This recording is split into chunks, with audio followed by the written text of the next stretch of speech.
Bonjour, bonjour. Parece que estoy en un... Voy a irme del lugar de donde estoy. Miren.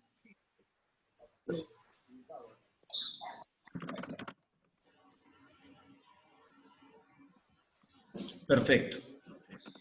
Bueno.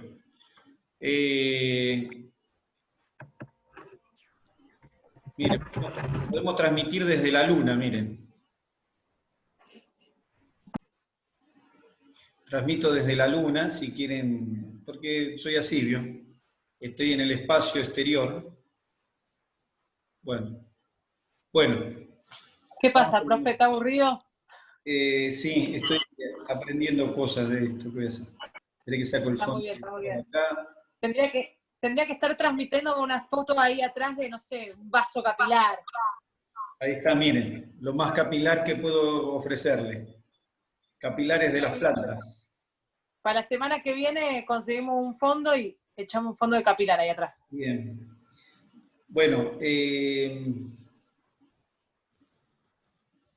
diabetes. Estamos hablando de complicaciones de diabetes, ¿correcto? Si yo no recuerdo mal. Ahí está. Como esto, porque si no queda como mirando el techo. Bueno, estábamos contando que la diabetes, bueno, que habían dos situaciones específicas que generaban las complicaciones básicamente, que consistían en los productos de glicosilación enzimática, la vía de los polioles, y a partir de esto se producían las complicaciones. Lo que sí hay que recordar es que una cosa más dentro de complicaciones, que también tiene que ver con complicaciones generales, es que durante la diabetes o en el proceso de diabetes hay un estado de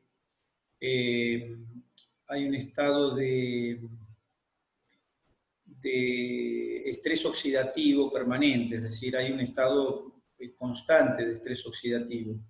Esto está relacionado con que los productos de glicosilación enzimática avanzada, que ustedes los van a ver como AGE, ¿sí? Advanced glicosilated, o sea, productos glicosilados, ending product sería, la E es de ending product, o sea, productos finales. Productos finales, o sea, sería A de avanzado, G de glucosilados, E de final productos finales avanzados, de la glucosilación avanzada. Productos finales de la glicosilación avanzada. Bueno, la cuestión es que estos productos generan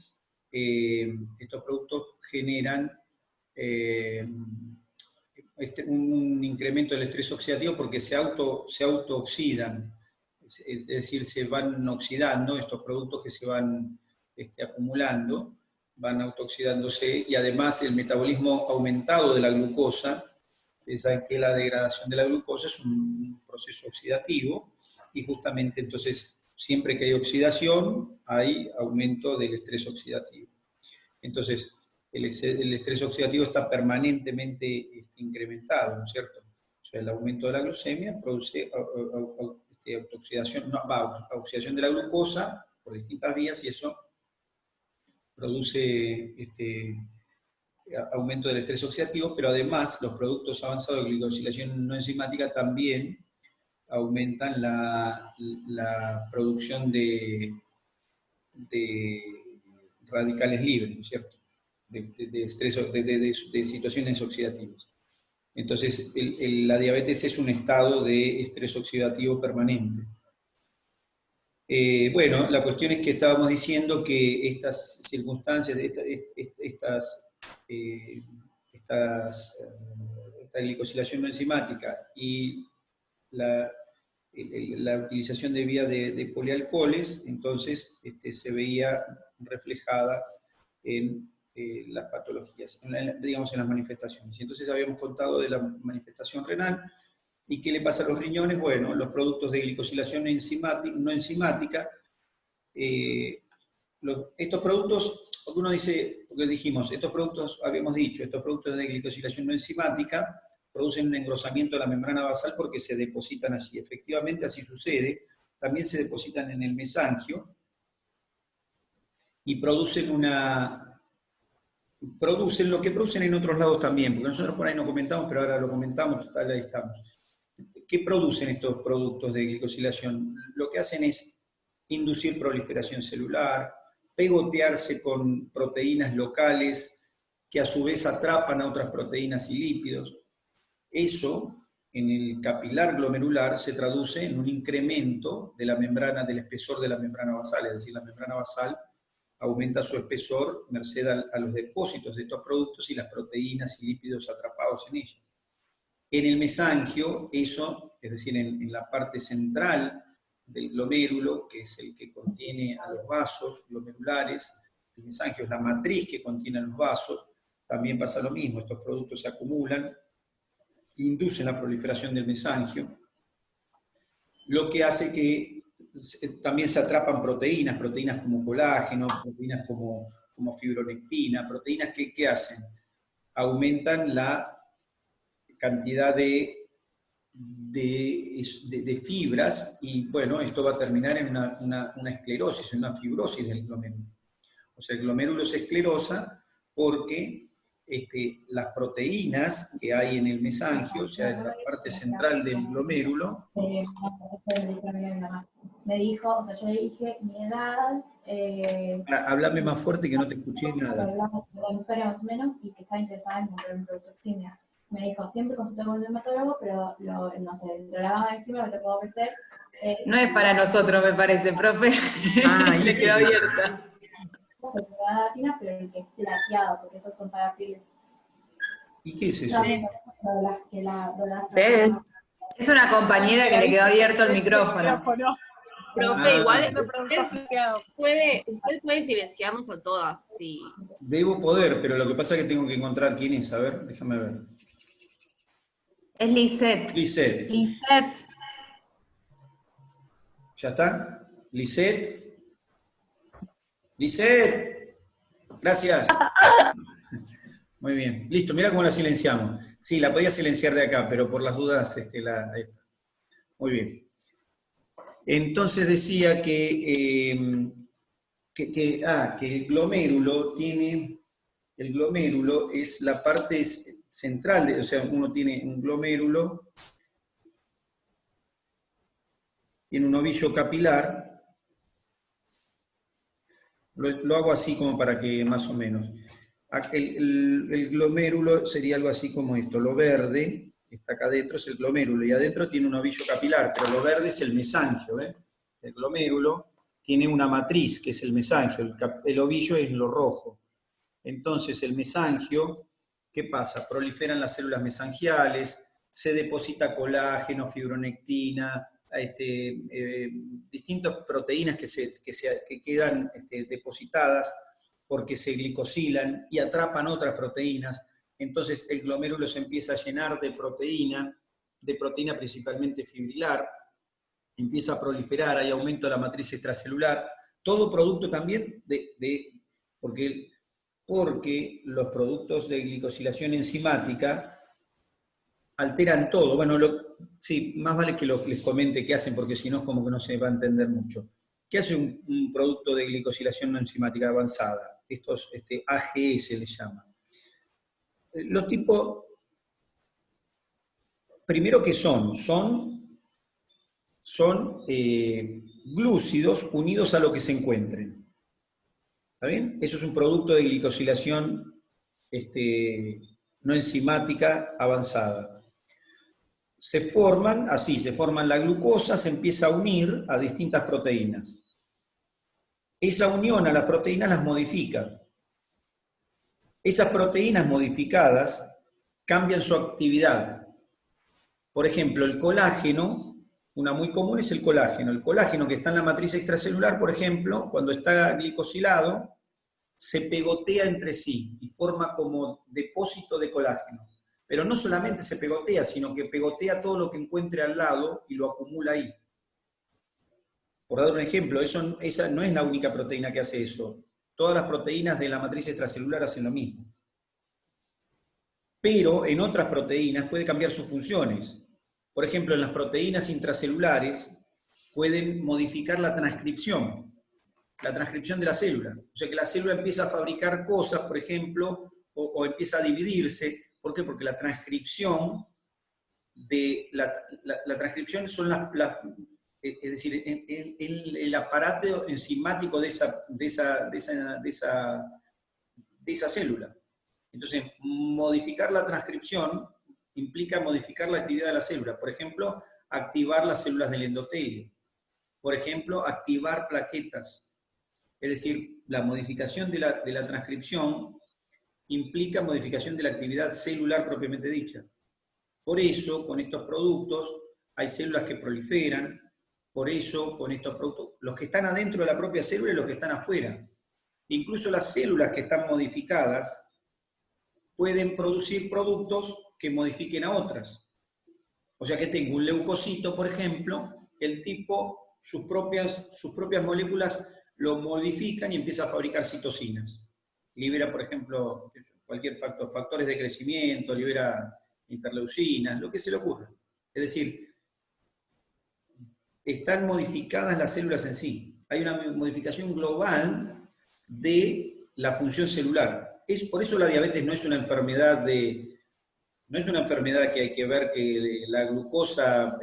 no, es que hay un cambio metabólico global.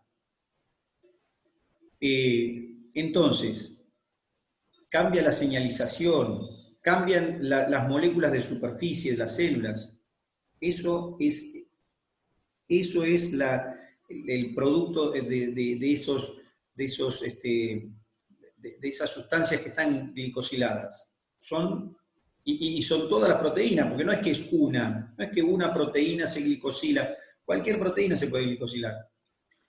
Bueno, Por eso se estudia la hemoglobina glicosilada en general. la hemoglobina glicosilada es el estudio de la hemoglobina glicosilada es un índice de lo que le está pasando a todas. ¿Se entiende? Si yo tengo mucha hemoglobina glicosilada, quiere decir que las otras también se glicosilaron. Ese es el significado de la hemoglobina glicosilada. Si yo tengo hemoglobina glicosilada, le di el suficiente tiempo a la glucosa para que tenga contacto con todas las proteínas para glicosilarlas en esa magnitud. Entonces yo veo una que tiene mucho y digo, bueno, todas tienen mucho.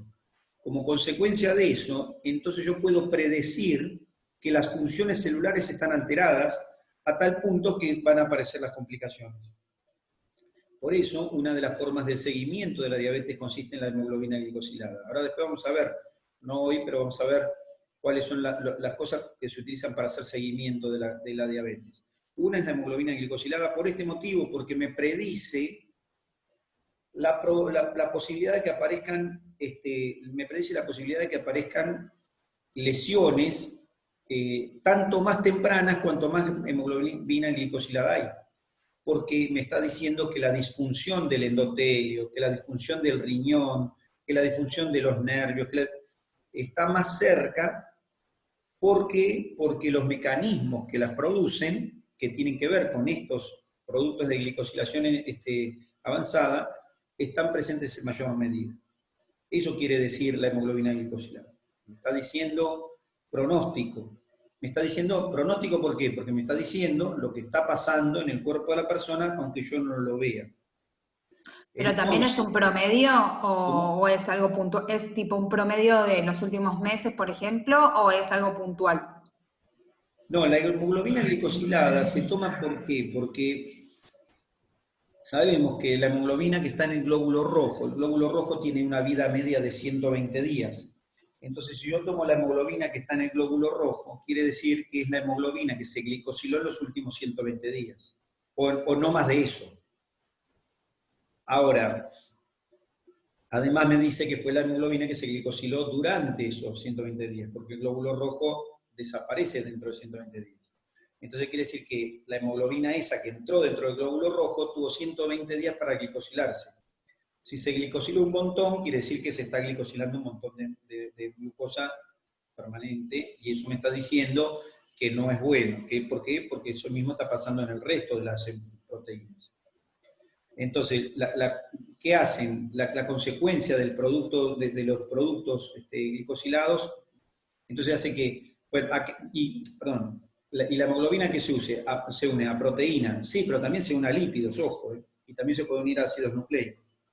Pero bueno, estos productos pueden atrapar proteínas, pueden atrapar lipoproteínas, por ejemplo, en el plasma, por ejemplo, Tengo una pregunta. Sí. Si esto también es como un pegoteo de cosas, ¿no? Ponele que es un pegoteo de cosas. Me imagino que estas cosas están pegoteando en la sangre también. Y de repente tenemos una placa de ateroma. Se me hace alto enchastre. Es que de eso se trata, claro. Ese es uno de los motivos por los cuales estas personas tienen una tendencia significativa. Claro, eso es lo que estamos contando, claro. Exacto. Ese es uno de los fundamentos por los cuales los diabéticos tienen infartos tempranos y tienen cardiopatía isquémica y tienen aterosclerosis temprana, es esto. Es exactamente esto. Claro, te mezcla todo. Empieza a fallar todo en general. Sí, pero cada cosa en su porqué, digamos, sería. Pero en términos generales tiene que ver esto. Tengo una placa de ateroma en un vaso que ya es un enchastre de lípidos y fibrina y otras cosas, etcétera, que me engorda el tejido del vaso. Más, están proteínas que por ahí están glicosiladas y que también se pegan, entonces cuando se junta todo eso, chau. De hecho, atrapan el LDL. De hecho, Perfecto. el colágeno, el subendotelio, que tiene tejido conectivo, es decir, lo que está por debajo del endotelio, que tiene tejido conectivo, tiene matriz extracelular, con colágeno, con otras proteínas, eso con proteínas que habitualmente están allí, ahora están ahí, pero están atrapando cosas, y una de las cosas que atrapan efectivamente es la LDL. Ese es un ejemplo bien característico. El colágeno de la matriz extracelular atrapa LDL. No es lo único que atrapa, pero atrapan LDL, sí. Además, los productos que están atrapados en estos productos de glicosilación, como que atrapan y forman redes, lo que queda atrapado es de difícil digestión y de difícil acceso para el organismo para deshacerse. O sea que las lipoproteínas que quedan ahí atrapadas, el macrófago le cuesta comerlas también. Entonces es más fácil que se acumule también líquido. Claro, por supuesto. Aumentan también la capacidad aumentan la adherencia de células también. Es decir, células que se adhieren al endotelio, por ejemplo, o que se adhieren a la matriz extracelular. Eso, traducido a plaqueta, se traduce en un estado de hipercoagulabilidad, que tiene otros factores. Por ejemplo, el hecho de que los factores de coagulación, distintos factores de coagulación, también se glicosilan y también se fabrican en mayor medida. Esa glicosilación estimula también la mayor fabricación de factores de coagulación, o sea que tienen mayor cantidad de factores de coagulación, tienen plaquetas que se adhieren con mayor facilidad al su endotelio, tienen activación del endotelio, ¿y qué se traduce eso? En un estado de hipercoagulabilidad. O sea que bueno, nada, es decir, que no es que estos productos están ahí, no solo eso, inducen, en células inducen la migración, la secreción de factores proinflamatorios, inducen la proliferación celular. Entonces, la consecuencia, inducen la fabricación de más matriz extracelular. Entonces, la consecuencia es que tengo los tejidos que no están funcionando en forma adecuada. Por eso, entonces en el riñón, esto traducido a riñón, sería las membranas basales, que son los lugares por los cuales tiene que atravesar el proceso de filtración.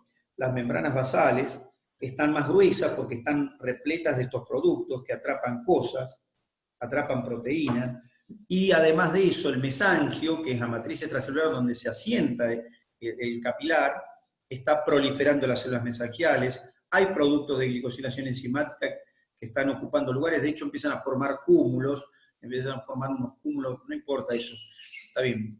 Pero la cuestión es que entonces estos productos modifican el glomérulo, lo transforman en última instancia. ¿Cuál es la última instancia del glomérulo en el riñón del diabético? Se llama gloméruloesclerosis. Es decir, el riñón se fibrosa, que es una respuesta muy común del cuerpo, porque el cuerpo ¿qué hace? Responde y cicatriza. va como que Es cicatriza. el estado inflamatorio constante. Es un proceso como inflamatorio constante, con aumento de la producción, claro, con la producción de proteína que se deposita. La conclusión queda un riñón, así es nuestro cuerpo, esa es la reactividad de nuestro cuerpo.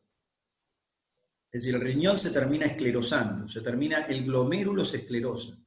Y por si eso fuera poco, el glomérulo, como todas las arterias del organismo, le pasa lo que acabamos de ver, es decir, lo que acabamos de comentar, es decir, todas las arterias del organismo del diabético tienen tendencia a la arteriosclerosis. Por esto que contábamos de los productos de glicosilación no enzimática, pero además de eso, tienen tendencia a la arteriosclerosis porque fabrican lipoproteínas anormales. Entonces, la fabricación de lipoproteína normal y la reactividad del subendotelio y del endotelio favorecen la aterosclerosis. Cuando esa aterosclerosis se la pasamos al riñón, tenemos un segundo problema. O sea que tenemos un riñón que no está bien irrigado por aterosclerosis. Tenemos un riñón que los glomérulos se esclerosan. Tenemos riñones esclerosados, tenemos vasos sanguíneos que tienen tendencia a la esclerosis. Tenemos una más, que los vasos sanguíneos además tienen depósitos hialinos, depósitos de proteína que también se fue atrapando, se llaman depósitos hialinos. Lo mismo que pasa en la hipertensión arterial. Depósitos hialinos que aumentan también la presión y le dan rigidez a los vasos. Conclusión, el riñón que trabaja con vasos sanguíneos, los vasos no funcionan bien, no están funcionando bien. ¿Por qué? Porque están esclerosados, porque tienen aterosclerosis, porque tienen ateromas. El glomérulo tiene una membrana capilar que está engrosada, el glomérulo está esclerosado. ¿Está bien? Entonces, ¿qué significa todo esto? Significa lesión renal. Esto es lo que conduce a la insuficiencia renal de los pacientes. Y además, por si esto fuera poco, se inflama el intersticio, se llama pielonefritis. Tiene tendencia, por estos productos mismos, a producirse una inflamación constante en los túbulos y el intersticio, pielonefritis. Sumado al hecho que suelen tener infecciones en el riñón los pacientes diabéticos, que también se llaman pielonefritis, en ese caso infecciosa. Conclusión, tengo una afectación global del riñón. Todo esto les contaba. ¿Cómo se llama? Que no termino de ver.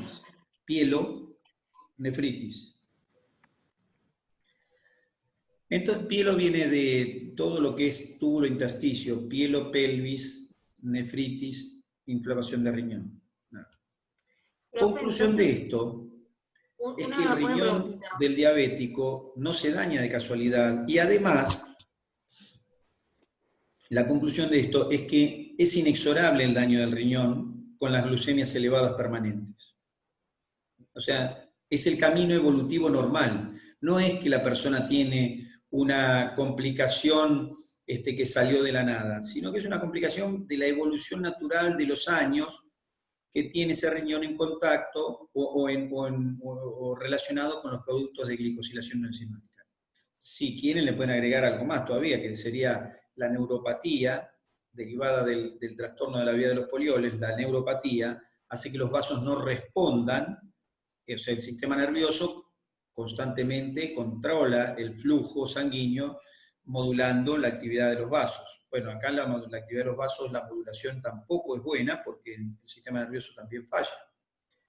La conclusión final de todo esto es que obviamente tenemos un riñón que va a la insuficiencia, es decir, es un riñón que termina dañado, no sirve para nada en última instancia, pero no es por casualidad, es por esto. O sea que con esto del riñón, lo que quiero es que quede digamos, cuál es lo que me interesa de esto. No me interesa el detalle, que pueden haber más detalles, pero lo que me interesa es que se entienda que los niveles de glucosa elevados conducen a la producción de productos de glicosilación avanzada y que esos productos dañan los vasos sanguíneos, entre ellos los del riñón, dañan las matrices extracelulares, entre ellas las del riñón, y que producen distintas modificaciones que se traducen en daño real, como en el caso del riñón. O sea, el daño real no sale de la nada, sale de tener las glucemias elevadas durante muchos años. Por eso es que nos interesa no una glucemia, nos interesa la glucemia del paciente de todos los días. O sea, el problema de la diabetes no es que tenga una glucemia alta, ni que tenga un coma diabético. Bueno, tiene un coma diabético, si salió, listo, pero no ese es el problema. El problema es las glucemias que tiene a lo largo de la vida que le dañan órganos. ¿Cómo cuál? Como el riñón. Otro órgano que se ve dañado en forma significativa es la retina, que no es lo único que se daña en la diabetes. El mecanismo es similar. ¿Qué pasa en la retina? Bueno, en la retina hay vasos sanguíneos de la retina. Los vasos sanguíneos tienen el mismo problema de aterosclerosis, tienen el mismo problema de acumulación hialina, tienen el mismo problema de acumulación de productos de glicosilación no enzimática avanzada, y entonces los vasos se hacen rígidos, pierden luz, hay acumulación extracelular de proteína y de glucoproteína, hay proliferación del extracelular. Si a eso le sumamos la neuropatía, es decir, le sumamos el proceso que tienen los axones y los cuerpos neuronales que están en la retina, porque la retina es un órgano de captación visual, por eso, o sea, es un órgano que interviene en los sentidos, y por eso tiene neuronas. Las neuronas también están dañadas, entonces tengo una retina que se daña.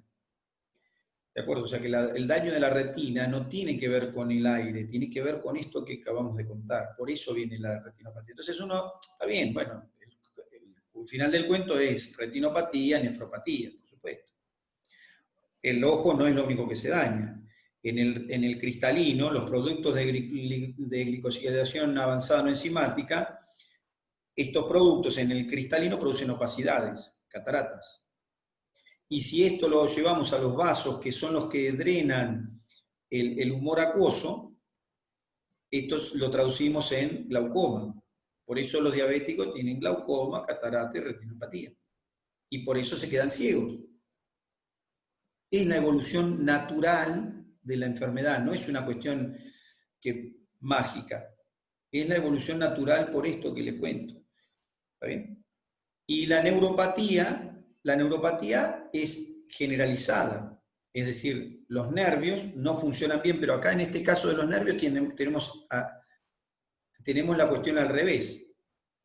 Tenemos las dos cuestiones. La primera, que el nervio no funciona bien, ¿por qué?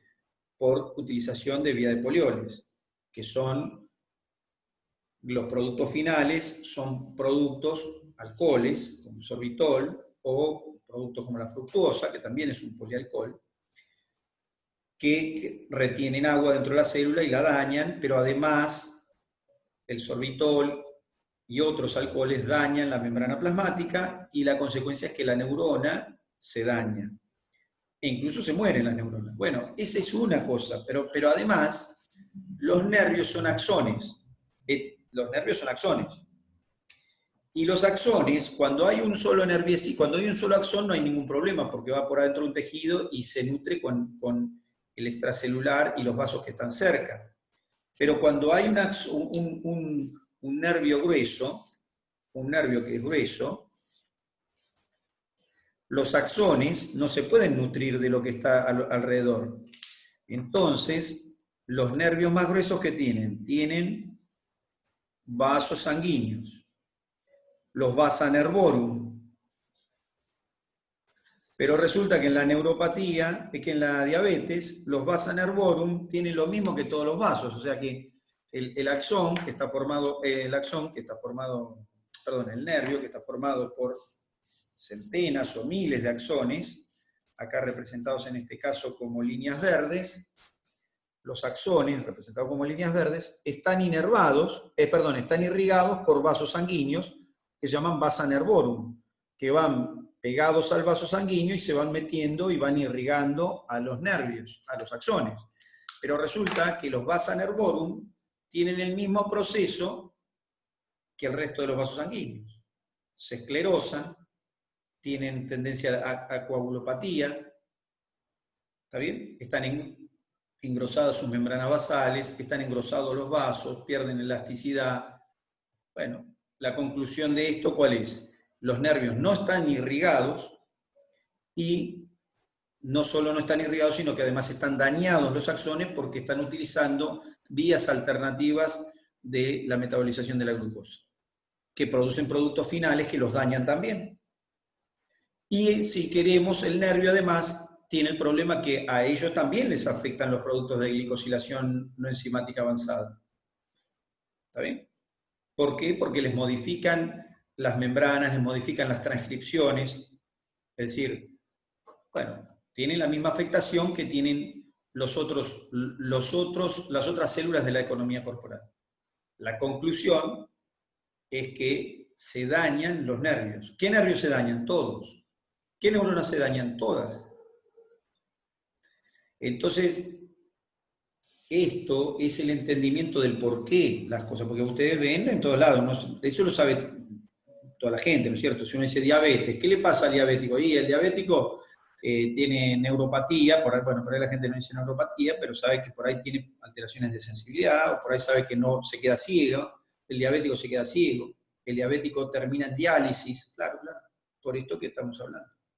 Es decir, no es que termina en diálisis porque el glomérulo se esclerosa, se llama glomerulosclerosis, que primero es focal y después es generalizada, y se queda ciego porque la retina tiene daño neuronal, porque la retina tiene daño vascular, tiene alteraciones de la sensibilidad, porque los nervios están funcionando de forma inadecuada por mala utilización de la glucosa, y los productos de glicosilación no enzimática avanzada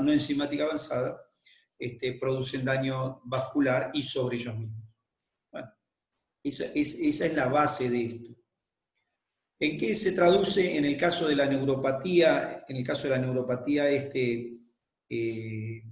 o sea, en el riñón se traduce esto conduce a una insuficiencia renal, probablemente.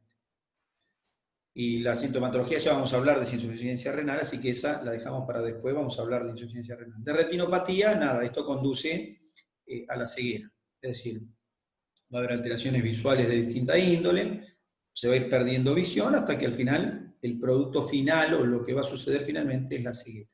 Ayudada la retinopatía por la opacidad del cristalino, o sea, las cataratas, y por alteraciones en el manejo del humor acuoso, eso se llama glaucoma. Bueno, y en la neuropatía, bueno, la neuropatía diabética es bastante característica. Es un cuadro que afecta, en primera instancia, nervios periféricos.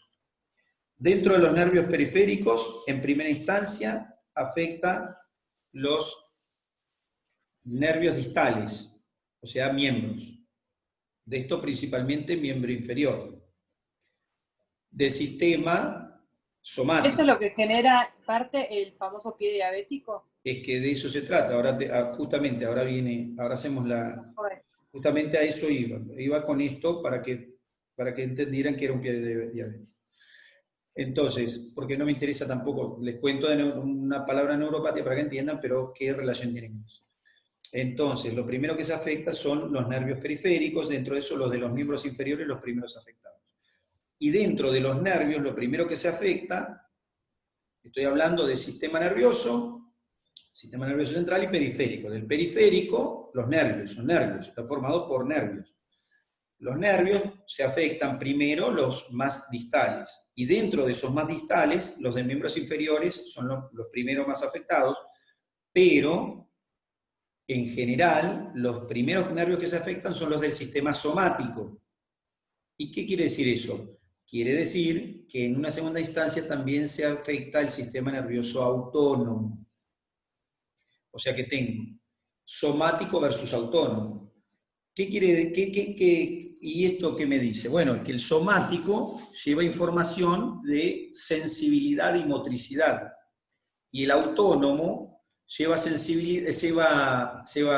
información para para lo que es musculatura lisa y para glándulas. Entonces, lo primero que se ve afectado es, decía, el somático. Se ve afectado dentro del somático primero la sensibilidad.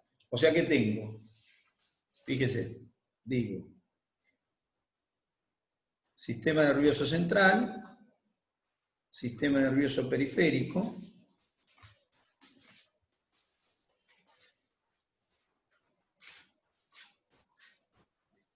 central, periférico.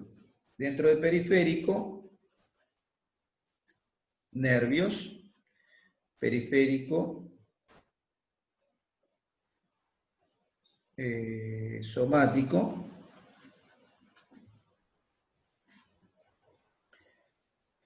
y autónomo.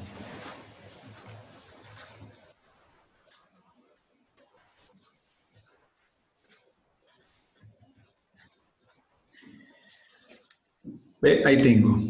Dice sistema nervioso central y periférico. El periférico, nervios, bueno, hay ganglios, pero no importa por ahora, nervios, que son somáticos y autónomos. Somático tiene que ver con motricidad y sensibilidad, motor y sensitivo. Y el autónomo tiene que ver con glándulas y músculo liso. Bueno, de esto lo primero que se afecta es la sensibilidad. La sensibilidad somática periférica. ¿Está bien? Y lo primero que se afecta es eso. ¿Y eso qué trae? Trae alteraciones por las cuales el paciente diabético empieza a tener, primero, disestesias. Una disestesia, ¿qué es? Una disestesia es una alteración en la sensibilidad. Entonces el paciente diabético, por ahí, ¿qué le pasa? Empieza a no sentir bien.